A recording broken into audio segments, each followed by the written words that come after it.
Okay, so have you ever thought about, like, how they actually make those antibiotics that we all rely on? You know, the ones sitting in our medicine I cabinets? mean, it's something we kind of take for granted, right? Totally, yeah. So today we're going to deep dive into the world of large-scale antibiotic production. Right. And we've got some really cool material on this, all about industrial biotechnology. Basically, we want to give you a clear picture of how this whole process works and who the major players are. Yeah, without getting too bogged down in the like super technical stuff. Exactly. So no super complicated jargon.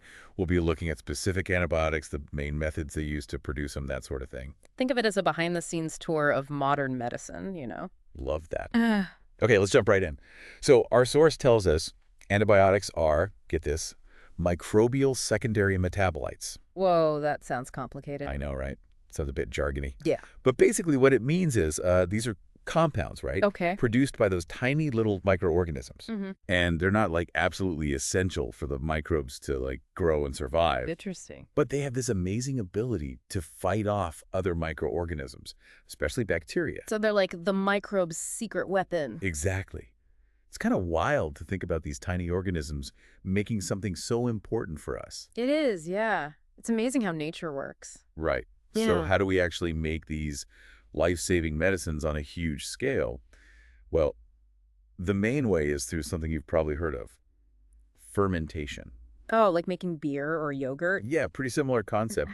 We create the perfect environment, this kind of like, microbial spa Mm-hmm. for these little guys to thrive. Right, right. And then as they do their thing, they produce these antibiotics. It's like a natural byproduct. So we're basically setting up these massive microbial factories. Kind of, yeah. Instead of churning out beer, they're pumping out penicillin, which is one of the big examples our material highlights. Penicillin. Uh, That was a huge game changer in medicine, wasn't it?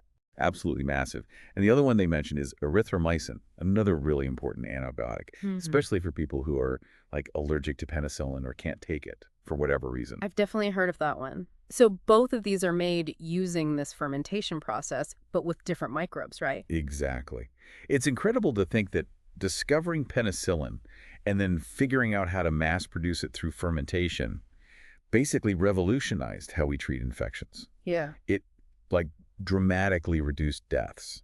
That's a pretty powerful example of how understanding these microbial processes can have a real impact. Yeah, I mean, erythromycin too, totally vital for treating all sorts of bacterial infections. Amazing. Makes total sense why this whole thing falls under industrial biotechnology. Right. It's all about using these biological processes on a massive scale to create stuff that helps us, Yeah. It's like biomanufacturing, but for medicine and health. Exactly.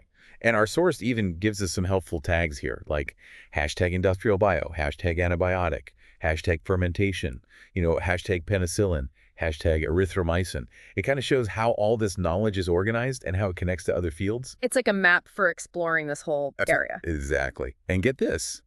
This info is actually part of a larger document called V2 Industrial Biotechnology IB Unit 3. So it's clear we're just scratching the surface here. There's so much more to discover in this field. Right. It's amazing how fundamental biology leads to these like huge industrial applications. And ultimately, it comes down to improving human well-being, which is pretty awesome. Yeah, for sure. Oh. Okay, so to wrap things up, large-scale antibiotic production, the stuff we rely on to fight those nasty bacterial infections, it all hinges on this process called fermentation. Gotcha. Key examples like penicillin and erythromycin, those are the microbial superheroes. They're manufactured using this method. Right. It's really a cornerstone of modern medicine, deeply rooted in industrial biotechnology. It makes you think, though, right? What's that? If we can do all this with antibiotics, using these large-scale biological methods, what other possibilities are out there? What other biological processes can we harness to, like, solve other problems we're facing? Oh, yeah, that's a great question for everyone to ponder. It really opens up a world of possibilities within industrial biotechnology. I mean, who knows what incredible solutions are just waiting to be discovered? That's what's so exciting about this field. There's so much potential. Absolutely. All right, that's going to do it for today's deep dive. Thanks for joining us. Thanks for having me. And until next time, keep those brains buzzing with the wonders of industrial biotechnology. Cheers to that.